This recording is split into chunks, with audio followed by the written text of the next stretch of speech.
Olá, seja muito bem-vindo a mais um Fintechs e Novos Investimentos. E hoje nós vamos falar com uma stablecoin bastante diferente, uma stablecoin que não é atrelada ao dólar, não é atrelada a nenhuma moeda, como é a grande maioria das stablecoins que a gente conhece. Essa stablecoin é a RAI e ela é feita pela Reflexer, e a gente tem aqui um desenvolvedor da Reflexer, que é o Fábio Hildebrand, para falar com a gente. Tudo bom, Fábio? Tudo certo, Gustavo. Vem com você, tudo tranquilo? Tudo ótimo. Obrigado aí por ter aceito o meu convite. Fábio, como é que você vê assim o RAI, né? Então assim, a gente sabe lá e que eu dei uma olhada e pesquisei, já conheço um pouco, né? Ele tem uma origem ali que é a partir do DAI, né? Que também é uma stablecoin que é, no caso do DAI, é 1 para 1 com dólar. Né? Então assim, qual foi a motivação de fazer esse fork do DAI? Quais as diferenças que o RAI hoje tem em relação ao DAI? Realmente a grande inspiração aí, a gente começou, na verdade, o ponto de partida para o RAI foi o DAI, né? E eu acho que a gente pode dizer até que o RAI é mais fiel ao desenho original do DAI do que o próprio DAI, né? Na verdade, o Nikolai, que é o cara que estruturou o DAI, ele é nosso advisor hoje. E ele, internamente, lá na MakerDAO, lá atrás, ele perdeu algumas lutas lá dentro e que, na verdade, mudaram um pouco o desenho original que ele tinha feito, né? E algumas das decisões lá também levaram ao que a gente entende a centralização do DAI também, né? Então, lógico, sem querer criticar a Maker, claro, a gente está olhando para trás agora, é muito mais fácil entender Por que as que eles fizeram isso, ramificações né? aí, É. sim, as ramificações dessas decisões deles. Mas o RAI é um fork do DAI, na verdade. Tecnicamente é o multicolateral DAI, com poucas mudanças. Assim, ele tem algumas features novas, mas a grande diferença dele é a ausência de um PEG, né? Então, essa foi a discussão que o Nikolai perdeu lá atrás para a Maker, né? Eles entenderam que o PEG no dólar é fundamental para as pessoas entenderem aquilo como estável, né? Entenderem a moeda como de fato estável aí em relação às outras. Essa é a maior diferença, na verdade, né? E esse eu acho que foi um. Foi um divisor, né? E aí, tentando entender um pouco qual que é a ideia, porque assim, o RAI também é considerado uma stablecoin, né? Ela é estável, mas ela não tem esse PEG do 1 para 1 com o dólar, né? Que nem o DAI tem. Ela é estável em relação a quê? Qual que é a ideia aí, Fabio? Exatamente. A gente no começo nem chamava tanto de stablecoin. A gente teve um preconceito, até porque a gente sabe que as pessoas associam stablecoin a moedas pareadas com o dólar, basicamente, né? Mas o RAI, como é que ele funciona? Ele tem um preço, né? O PEG dele, na verdade, é móvel. Ele tem uma taxa que está sempre movendo esse PEG para cima ou para baixo. E essa taxa ela é influenciada pelo preço de mercado e a diferença do preço de mercado desse preço que existe dentro do sistema, né?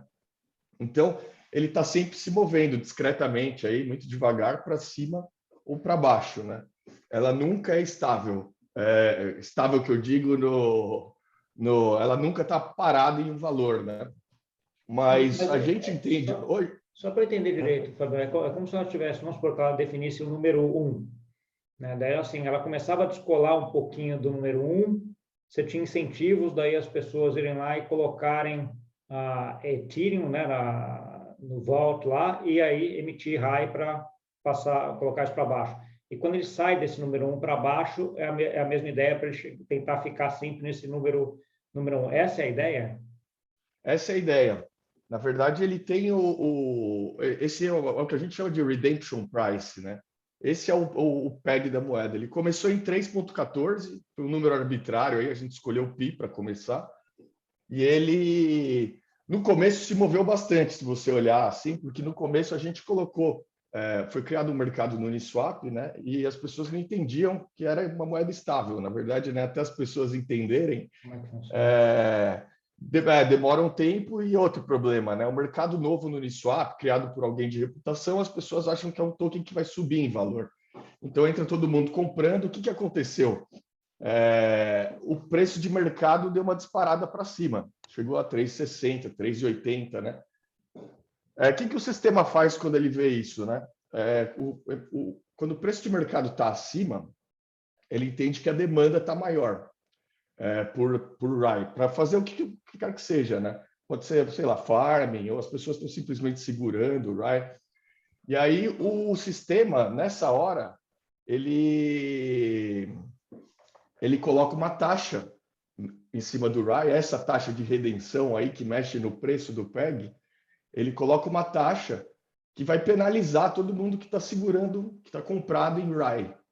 Então, na verdade, ele coloca como se fosse uma inflação aí nas pessoas, entendeu? Então, esse preço vai começar o preço de redenção vai começar a cair, na verdade, entendeu? Estimulando a quem está comprado em RAI, quem está com o RAI na mão, ou fazer um short, ou a vender o RAI, né? Ele começa a penalizar. Quanto maior essa diferença, maior essa taxa também. Então, ela vai ficando mais E essa penalização aí. em que moeda, Fabio? É a quantidade de RAI que você tem que vai diminuindo ou é o teu colateral que é alterado? Não, na verdade, mesmo se você não tiver um colateral, né? O preço de redenção, a gente tem dois atores separados, né?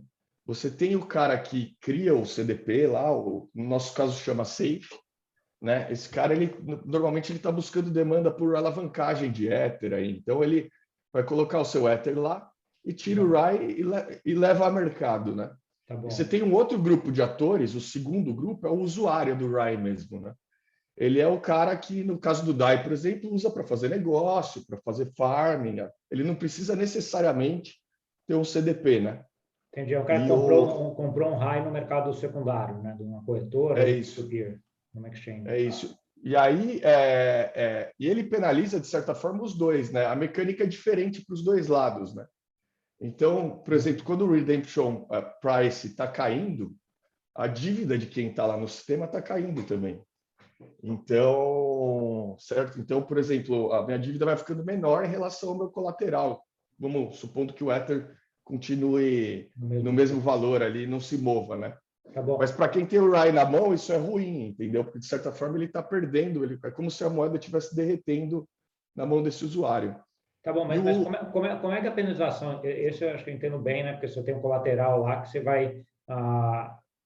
precisando de mais ou menos colateral, de repente, dependendo da taxa que você está, aí eu incentivo você colocar mais colateral e fazer mais mint, né? Fazer mais emissão de RAI ou não. Uhum.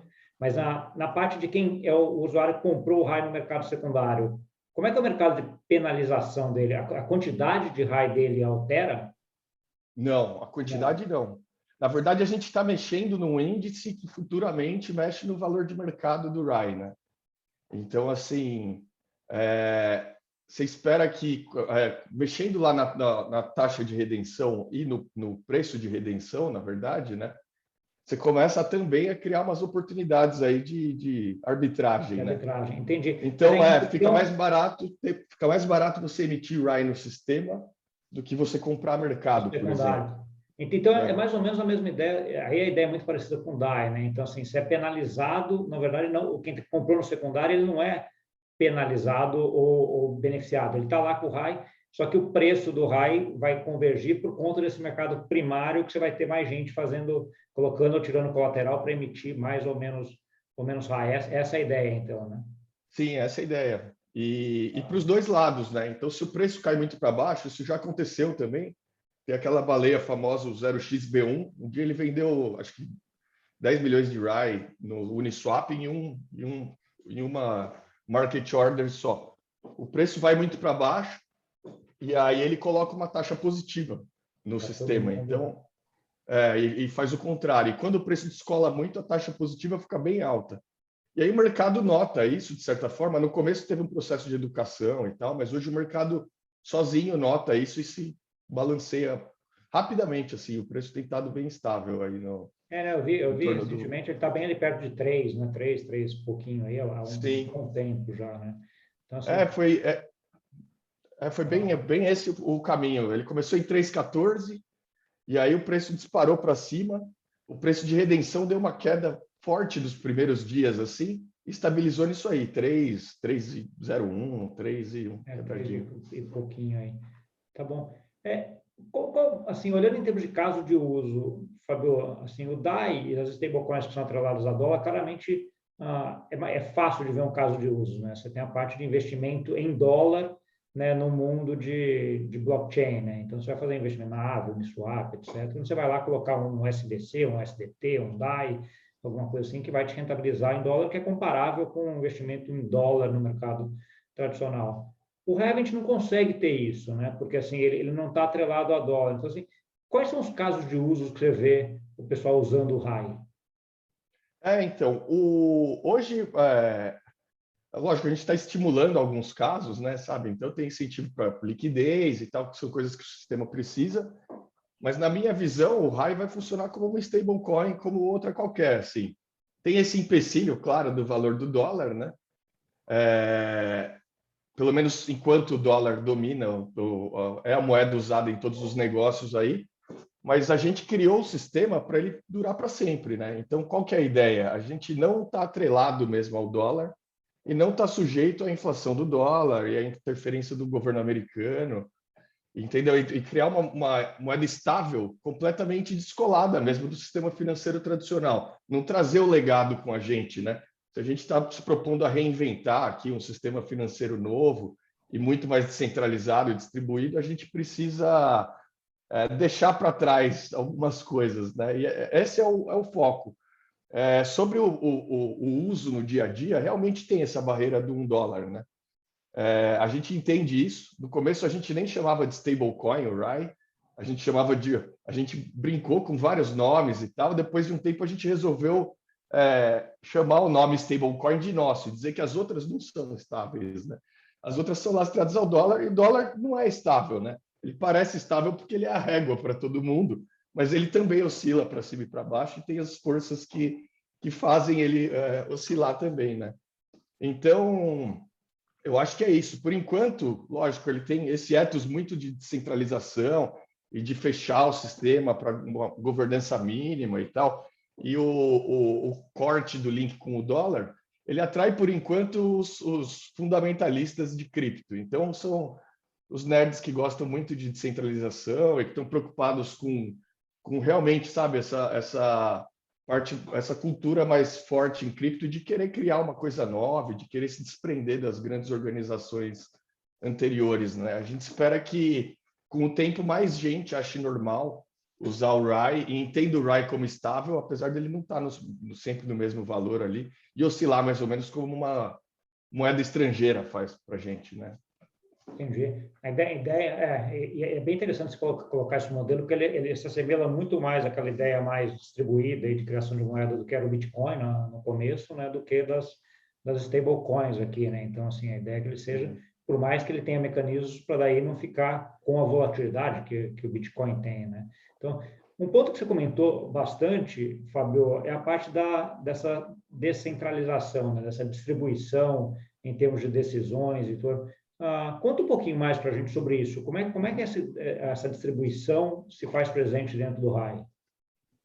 O sistema, hoje a gente controla ele ainda, né? Ele tá uma multisig do time, né? Mas a gente está fazendo um processo que eu entendo que vai virar a melhor prática na nossa área aí, que é um processo de descentralização do sistema. Ele está definido desde antes da gente começar a construir ele. Então, e uma das motivações é essa: a gente quer realmente fazer um sistema que não seja manipulável por ninguém, nem por uma governança do sistema, né? Então, você fecha a governança tanto para as coisas possivelmente boas que a governança faria, mas também para possíveis ataques de governança. E aí, qual que é o plano, né? A gente começa controlando o sistema, a gente está terminando de colocar as peças em torno dele, aí está trabalhando na periferia dele agora, e aí a gente começa a fechar as portas dele. Então, hoje, como a gente controla tudo, a gente está colocando uns contratos antes dos contratos principais que fecham todas as portas e vão definir, na verdade, o que pode ser feito pela governança e o que não. Então, a governança, diferente do DAI, onde a governança pode fazer tudo, ela pode adicionar um colateral novo, ela pode mexer nas taxas, a governança pode atacar o sistema, imprimindo DAI ad infinitum, ou ela pode roubar o colateral das pessoas lá. Então, a gente está fechando essas portas. Uma vez que elas estiverem fechadas, aí a gente vai passar o controle para um contrato de governança como muito parecido com os outros que tem por aí. Na verdade, é um fork da governança da Compound. E aí, os atores que têm FLX, que é o nosso MKR, eles vão poder votar em poucas coisas no sistema e sobre um tesouro que tem ali, que vai sobrar ali também para fomentar o ecossistema e tudo. E aí a empresa vai fechar, a Reflexer vai deixar de ser e o sistema fica para sempre funcionando aí no chain. Entendi. E aí de uma forma totalmente descentralizada e sem ter... Tem outro ponto que você comentou, que você estava falando aqui, vamos fechar algumas portas e ajustar isso daí antes da gente passar a governança, mas é uma coisa que a gente nunca consegue fechar totalmente, né, Fabio? Certamente vai ter alguma coisa que vai virar para frente e que é a governança. Então, como é que você vê essa discussão entre o que deve ser fechado, o que não deve ser fechado? Como é que é essa decisão aí com vocês? Então, tem algumas coisas que já foram definidas como fechadas desde o começo, né? Então, por exemplo, a gente quer fazer um sistema que não... como o sistema tem as taxas negativas ali, né? Então, você tem esse mecanismo que está desligado no DAI. O DAI, na verdade, tem esse mecanismo também, mas o redemption price dele é sempre 1 lá. Como ele tem esse mecanismo, a gente não vai precisar incluir colaterais para suprimir um excesso de demanda, que como o DAI fez, né? Então, eles colocam o SDC desse lado aqui para colateralizar o sistema, que não é saudável para o sistema. Sim, mas é a única forma de evitar que o DAI exploda para cima do PEG, né? Sim. E eles têm uma preocupação daí que até a questão de colocar o SDC é de colocar uma representatividade do dólar, né? Que ele tem que ter 1 para 1 com o dólar, então ele tem que ter um mecanismo de ajuste ali dentro. Sim. No caso de vocês, não é necessário, né? Porque sim, então, e no nosso caso, exatamente, e nesse ponto, isso está definido desde o começo, que o sistema só vai trabalhar com Ether. Então, o Ether é o melhor colateral, é a moeda mais descentralizada no Ethereum. E, bom, se o Ether parar de funcionar no Ethereum, a rede para de funcionar também, não tem nem porque a gente se preocupar com o sistema que está rodando em cima. Então, por exemplo, essa é uma porta que é muito clara para a gente, ela vai ser fechada. Outra porta, por exemplo, as taxas, né? No caso do RAI, lá, eles têm aquela stability fee, que é a taxa que é cobrada dos usuários, e ela é usada como incentivo ali para incentivar a criação de DAI ou suprimir, né, a criação dos CDPs e tal. No nosso caso, a gente também vai... isso ainda está sob nosso controle, mas a gente quer fechar isso também, para a governança não interferir. O que está em aberto, talvez, ainda? Por exemplo, a gente tem um controlador, né, que equilibra o sistema mesmo. Ele é um smart contract que faz essa gestão da taxa. Então, ele olha para o mercado, ele olha para o sistema e ele calcula a taxa. Ele tem alguns parâmetros. E é uma coisa muito nova, é a primeira vez que isso foi feito no chain e tal. Então, por exemplo, esse é um item que a gente está debatendo ainda. Será que dá para fechar? Será que o parâmetro tem que ficar aberto, né? Será que a governança depois tem que vir aqui mexer nos botões se a situação mudar? Então, isso, por exemplo, está em aberto. E tem coisas que a gente sabe que vão ficar abertas também. Por exemplo, o endereço de um oráculo e tal, né? Oráculos a gente sabe que mudam de endereço às vezes, então não dá para você deixar ele travado lá.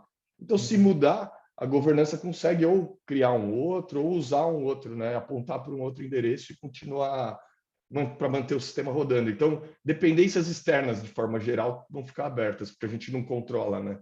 Entendi. Não tem como prever todos os cenários, né? Porque, assim, eu acho que quando a gente está falando de sistema distribuído, o ideal é que a gente conseguisse prever todos os cenários e que aí sim, você conseguiria colocar tudo em código e tudo funcionando, né? Mas a gente sabe que tem algumas situações que a gente não consegue prever ou que tem que deixar alguma flexibilidade para que alguma governança consiga resolver. Acho que é um pouco do que você está comentando, eu concordo. Quando a gente vai ver a parte de negociação do RAI, Fábio, eu estava dando uma olhada aqui, a grande parte da negociação hoje é via Uniswap e é contra stablecoins, né? Então, você vai ver a grande liquidez aí está contra o SDC e contra o próprio DAI, né? Isso aí não é um cenário de que não leva a gente a pensar de que as pessoas estão olhando ela como uma stablecoin que, de certa forma, tem alguma relação com o dólar também? Ou você acha que isso aí é um fator de curto prazo e que vai se alterar? Então, isso é interessante, né? Realmente tem esses pares aí. Eu acho que o par com maior liquidez hoje ainda é o Raiether, mas na Uniswap V2 ainda. Ah, tá, no anterior, tá E bom. aí, ele está no anterior e porque a gente não mudou. E por que ele tem mais liquidez lá? Porque tem incentivo, né? Na verdade, é o par que a gente incentiva desde a criação do sistema. Então, quem está provendo liquidez lá está ganhando FLX e tal. Agora, para o V3, realmente, os pares que surgiram organicamente aí sozinhos e que têm mais liquidez são esses dois aí, com moedas estáveis.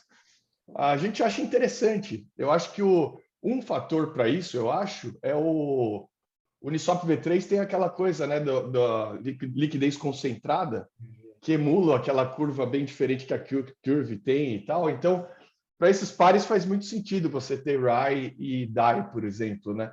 E aí você coloca aquela taxa menorzinha, que eu acho que é 0,005%, né, nesse Uniswap novo, e você cria um par estável ali dos dois, né? Então, para a gente foi interessante ver esses pares surgindo meio que organicamente. Agora a gente vai transacionar para o UniV3, né? Então a gente devagar começa a tirar o incentivo do V2, incentivar no V3, e no V3 a decisão foi de incentivar o RAIDAI mesmo. Então, naturalmente, não naturalmente, né? Mas por conta dos incentivos, esse par aí fatalmente vai ser o que vai ter mais liquidez agora a curto prazo, Que assim. é o que vai mais crescer, né? Tá Uhum. bom. Fábio, quando a gente olha o raio, ele está desenvolvido todo na base da rede da Ethereum aí, né? Tem alguma previsão de continuar na Ethereum só para frente, ou de fazer alguma outra rede também? Ou de agregar em alguma outra rede também alguma funcionalidade? Na verdade, a plataforma fica no Ethereum, né? Ad Eternum, assim. Então, a ideia é ossificar ela ali no Layer 1, né? Mas o Rai, ele está indo para outras redes, sim. Ele já está na Phantom, por enquanto. Tem uma ponte sendo feita com a Avalanche aí. E a gente já tem os Layers 2 aí que estão saindo, né? A Optimism e a Arbitrum, no radar também para levar o Rai. Mas, na verdade, a ideia é que a moeda ela permeie todos os chains aí e a plataforma ali, né? Os safes e tal, o pessoal que está, o colateral e tudo vai ficar sempre no Layer 1. Aí. Tá bom, então, assim, a forma de fazer o mint, de fazer a criação do RAI, sempre vai estar atrelada à rede do Ethereum, mas daí você vai Sim. fazer o RAI em si, podendo ser negociado em qualquer uma dessas outras redes aí que você falou. Eu sei que também você tem um background muito grande aí em cibersegurança, né, Fabio? Então, assim, como é que você está vendo esse movimento hoje de DeFi, né? Então, assim, é uma coisa que vira e mexe, a gente ouve alguma historinha de que algum protocolo foi lá e pegaram o dinheiro ou não? Como é que você está vendo esse movimento todo? Então, a gente está, na verdade, descobrindo, né? É uma área nova ainda, assim. Então, eu fui auditor de smart contracts de 2017 até o ano passado. E auditei vários grandes aí, acho que o maior de todos é o WBTC hoje, que é gigante, né? Tem acho que mais de 10 bi travados nele lá. Mas realmente o DeFi multiplicou a complexidade dos contratos, né? Até então, lá para trás, em 2017, 2018, você tinha contratos pequenos, sabe? Smart contracts pequenos que faziam uma coisa só e que interagiam muito pouco com outras aplicações. Então, eram tokens, contrato de venda de tokens, coisas, sabe, de baixa complexidade.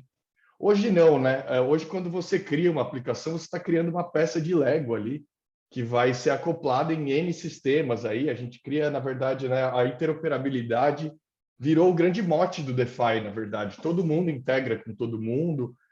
Tem sistemas que dependem de outros para funcionar e tudo. Então, isso aumenta a complexidade, tanto para quem está fazendo o sistema, quanto para quem está revisando ele, né? É quase que impossível você prever todas as situações aí que vão surgir dessa interação com outros contratos, né? Um universo que é quase que infinito, assim, de coisas que podem acontecer com esses contratos. Então, eles são muito difíceis de testar o suficiente, de fazer eles sem nenhum bug que pode ser explorado em produção, né? Na verdade, você tem é, por que são difíceis, né? Você tem esse é um ambiente, né? Quando o contrato está lá no chain, ele é um ambiente completamente hostil. Então, se o contrato tem uma falha, eventualmente alguém vai descobrir e alguém vai abusar dessa falha, né? Que é o que a gente vê acontecendo no dia a dia aí. Então, os times têm que se precaver, na verdade, fazer um trabalho muito mais preventivo, né, do que num sistema normal. Você pode consertar ele enquanto ele está funcionando, tirar ele do ar, restaurar um backup, né? Então, os times têm que testar muito o código, contratar gente para auditar também e gastar bastante tempo antes para deixar o sistema muito, a gente fala em inglês, hardened, né, que é muito duro ali mesmo e resistente a qualquer tipo de ataque e tal. Não, e o interessante disso, assim, é que que eu sempre ouve falar de DeFi, né? O teste é feito em produção, né? Então, assim, você faz o teste, mas por mais que você teste, que é um pouco do que você está falando, sempre vai ter alguém do outro lado do mundo, ou teu vizinho, você nem sabe de onde que vai, eventualmente, achar alguma vulnerabilidade que você não achou. Por outro lado, quando a gente olha isso aí no longo prazo, né, Fabio, são sistemas que vão ficando muito mais robustos, né? Porque eles estão sendo colocados à prova a todo momento. Então, assim, por mais que seja uma estratégia com mais BAMP, né, ele vai ficar nesse vai e volta, a gente vai ter sempre alguma coisa em relação a isso. À medida que ele vai se consolidando, e aumentando, e testando, e ficando grande, né, você vai tendo aí sistemas bastante robustos e interconectados, né? E acho que uma coisa que você falou é interessante também, porque quando você vê até da Uniswap que você comentou, né? Você vai pegar a complexidade da Uniswap V2 para V3, eu imagino que seja enorme, né? Porque como usuário, como modelo de negócio, você olha e fala assim, não, lá no SAP V2, você só colocava lá, fazia o stake e tal, tranquilo, era fácil. Não é que você vai fazer na SAP V3, você já tem vários outros parâmetros que você tem que definir lá e várias outras formas de fazer, né? Isso aí, cada um desses, eu imagino que é exponencial, que você agrega de complexidade para trás e aí a vulnerabilidade aumenta, né? Saindo um pouquinho de DeFi, comentando um pouco agora de blockchains de modo geral, né? De blockchain da Ethereum, do Bitcoin, da, sei lá, Cardano, Polkadot. Como é que você vê essa parte de segurança dessas? Tem alguma que você acha que está mais preocupado, que está fazendo um melhor trabalho do que outra? Então, eu acho que, bom, no caso do Bitcoin, assim, ele está quase que ossificado hoje, né? Então, eu acho que ele atingiu esse estágio que você falou, essa medida de segurança, né? Na verdade, ele está há muito tempo rodando sem vulnerabilidades e está mudando muito pouco, então a chance de alguma coisa errada acontecer ali, sabe, de algum incidente acontecer é muito baixa, né? No caso dessas outras que você comentou, do Ethereum e do Polkadot, eles, de forma geral, né, os protocolos não estão tão estáveis assim. A gente teve um bug de consenso no Ethereum anteontem, né? Então, ele acabou ocasionando um split que foi resolvido rápido ali, mas esse tipo de bump vai acontecendo. E na camada de aplicação ali dos smart contracts, você tem um universo muito maior de pessoas fazendo, e aí você tem todos os níveis de maturidade ali, né? Você tem desde o cara que testa tudo e que gasta 6 meses fazendo aquele ultra trabalho para deixar o código dele quase que perfeito, levar para a produção um código que a chance de incidentes com esse código é muito baixa. E você tem a turma do testing prod também, mandando código sem, né, como se não houvesse amanhã. Sim, aí, entendeu? Então, assim, a chance de um código desse dar problema, e eles dão, né? A gente vê acontecendo várias vezes. Então, na camada de aplicação, é muito mais difícil de julgar, sabe?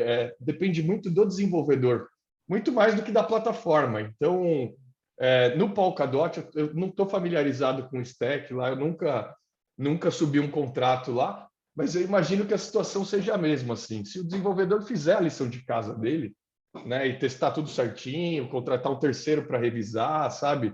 E gastar o tempo necessário ali antes de ir para a produção, né? E pode ter incidentes, sim, mas a tendência é que os incidentes vão ser menores, mais fáceis de arrumar, né? E tudo. Então, eu acho que depende muito mais do desenvolvedor, assim. Agora, tem alguns outros chains, né? No caso do Cardano, eles prometem uma linguagem de smart contracts que ainda não existe, e eles dizem que é impossível ter bugs nessa linguagem, né? Isso eu quero ver ainda, eu ainda estou esperando para ver, porque eu nunca vi nenhum software que não tem bugs. Eu acho que o bug é um efeito colateral da criação de software, né? Ele vem junto. Não existe como se desvencilhar disso. Então, esse eu quero ver, mas eu acho que de forma geral, sabe, as pessoas têm que... lógico, a gente está descobrindo algumas coisas, então as tecnologias mais novas, a medida é sempre a que você falou, né? Quanto tempo está rodando esse chain? E o quão estável ele é, né? Eu acho que o Ethereum hoje é razoavelmente estável, então ele justifica os milhões que estão lá e o pessoal que leva bilhões em liquidez, na verdade, né? Então, você olha o Polkadot, ele está funcionando já, devagar está ganhando espaço, eu acho que a tendência é aumentar também. Eu vejo um futuro multi-chains aí, eu acho que não vai ter um chain que vai dominar tudo e que vai ser o centro, né? Eu acho que, na verdade, vai ter Os chains eu vejo, sabe, uma visão mais pragmática, como aplicações mesmo, assim. Então, você vai ter chains que são melhores para tipos de aplicações diferentes para serem criados em cima, né? Então, a gente vai acabar tendo o chain do gaming, o chain da arte, o chain do DeFi, não tão dividido assim, né? Todos são livres e tal, mas eu acho que vai acabar tendo uma segmentação e os chains vão ser ligados por pontos também, como já está acontecendo hoje, né? Então, você vai ter trânsito entre eles também ali para o que precisar. Entendi. Aí você vai ter, aí dá para ver até dois tipos de redes, né? Vai ter as redes mesmo de blockchain, que são essas todas, e vai ter também algumas bridges, né? Algumas redes, não dá para chamar de rede, mas alguns protocolos que vão ser muito úteis para até fazer essa troca de rede, né? Porque para o usuário acaba criando alguns problemas, talvez até sejam as exchanges, né? De certa forma centralizadas, vamos dizer assim, ou alguma descentralizada, né? Porque você está falando, quero comprar um Ethereum, você está lá na rede da Ethereum, você fala, eu quero comprar Bitcoin, já tem que transitar em outra rede, já tem que fazer, quero ir para alguma coisa da Polkadot ou para alguma coisa de game, né? Então, isso aí, para o usuário hoje ainda é uma dificuldade se ele não transita em exchanges centralizadas, que aí conseguem fazer esse depara, né? Mas descentralizado ainda é complexo fazer isso, né? Sim, as pontes também não são ideais ainda, né? As pontes, a grande maioria delas depende de confiança também, que é o que a gente não quer, né? O que a gente não quer no RAI, é o que a gente quer um sistema em que a gente não precisa confiar em ninguém, que ele simplesmente funcione quase que autonomamente, né? Então, mas eu acho que as pontes vão chegar lá. As exchanges centralizadas têm um papel importante nisso, né? Então, a Binance está meio que liderando esse movimento. Então, um usuário, por exemplo, vai conseguir sacar o Ether dele direto para o Layer 2 do Ethereum, por exemplo. Ele não vai ter que transitar pelo Layer 1, que é o layer mais caro, e que só tende a ficar mais caro, né? Vai ser um layer de aplicação, e vai virar quase que um layer fundacional aí para esses Layer 2, onde as pessoas físicas vão usar o chain, né? E eu acho que a tendência dessas pontes é ficando melhores também, né? Eles estão inovando bastante com isso. No caso do Layer 2, por exemplo, eles reduziram aí os tempos de saque, né? Já tem algumas pontes são quase instantâneas já. Então, quase instantâneas que eu digo minutos, né? Ainda não é aquela rapidez da Web 2, mas eu acho que é isso mesmo. As pontes, a tendência para todas essas, tanto as camadas, as redes e essas pontes, elas irem melhorando com o tempo, né? Eu acho que a coisa vai ficando mais fluida, assim. E eu não sei, eu tenho a impressão que a gente é a última geração aí de geração que eu digo, geração em cripto, né, de 2 em 2 anos aí, que vai transacionar no Layer 1. Eu acho que daqui a uns 2, 3 anos vai ficar inviável. Pessoas físicas vão estar no Layer 2, ou não sei se vai ter layers para cima, e Layer 1 vai ser... À medida que o volume vai aumentando muito, a necessidade vai aumentando muito, você acaba ficando muito questionado o Layer 1, né? Daí você acaba indo para o Layer 2, que é mais, você consegue escalar mais, né, Fabio? Mas aí você agrega também uma outra coisa em relação à segurança digital também, né? Porque você tem essa conectividade entre Layer 1 e Layer 2, que já tem alguns fazendo de certa forma bem, mas é um risco a mais que se agrega no sistema como um todo, né? Sim, o Layer 2 ele vai ter um outro perfil de risco ali, que é uma outra aplicação rodando em cima do Layer 1, né? Sim. E o Layer 2, ele de certa forma acelera esse processo também, porque o Layer 2 de verdade, né, como a Optimism, a Arbitrum, por exemplo, ele guarda dados no Layer 1 quase que todo bloco ali. Então, porque se der um problema no Layer 2, a grande segurança e tudo está no Layer 1, né? Então, se ele falhar em cima, um usuário que foi lesado e tal, ele consegue voltar no Layer 1 e disputar alguma coisa que aconteceu na camada de cima.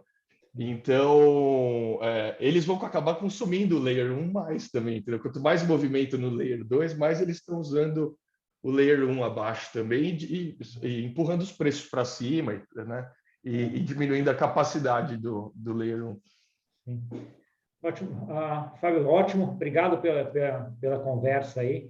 Eu queria que você deixasse agora uma mensagem final aí para quem está nos ouvindo e também alguns contatos aí de quem quisesse entender um pouquinho mais do RAI ou conversar com você, onde que acha isso daí. Legal. Obrigado também pela oportunidade aí. Sobre o RAI, eu recomendo entrar em reflexer.finance. Lá tem todos os outros links. Então, assim, para quem quiser entender, o Medium é muito bom. Lá tem até se você seguir a cronologia dos artigos, você vai desde a ideia, né, do sistema e tal, até as coisas mais recentes. Inclusive as mudanças aí de percursos que aconteceram no caminho estão documentadas lá. Para quem quiser entender sobre o sistema, é tudo open source. Então, o GitHub tem tudo. É um sistema meio pesado e grande, difícil de entender. Então, tem a documentação, é muito boa também. Está em docs.reflexer.finance. E para quem quiser conversar com a gente, é no Discord. Então, lá tem o link também, com convite para o Discord. No Discord tem canais de tudo. Então, tem canal focado em trading, tem um canal focado em desenvolvimento, tem o canal de memes lá também, tem o canal em português. Então, quem quiser entrar lá para discutir... e lá está o time inteiro também. Então, é o melhor lugar lá para fazer perguntas e para desafiar a gente lá e motivar a gente a melhorar o sistema ainda mais. Aí. Tá ótimo. Obrigadão, Fábio, super interessante aí o RAI, acho que você consegue explicar de uma forma fácil um negócio que é relativamente complexo, né? Então, assim, pelo menos para mim ficou bem claro aqui como é que funciona e qual que é a ideia, né? E acho que tem um potencial gigante quando a gente vê em termos de moedas, né? Uma nova concepção em termos de moeda aí que está se criando e bem robusto, né? Ele tem toda o arcabouço aí para poder vingar e ter bastante sucesso para frente, tá bom? Obrigadão. E para você que nos viu, não esquece de deixar o like, compartilhar com um amigo ou amiga que gosta desse assunto. Muito obrigado pela audiência e até semana que vem. Tchau, tchau.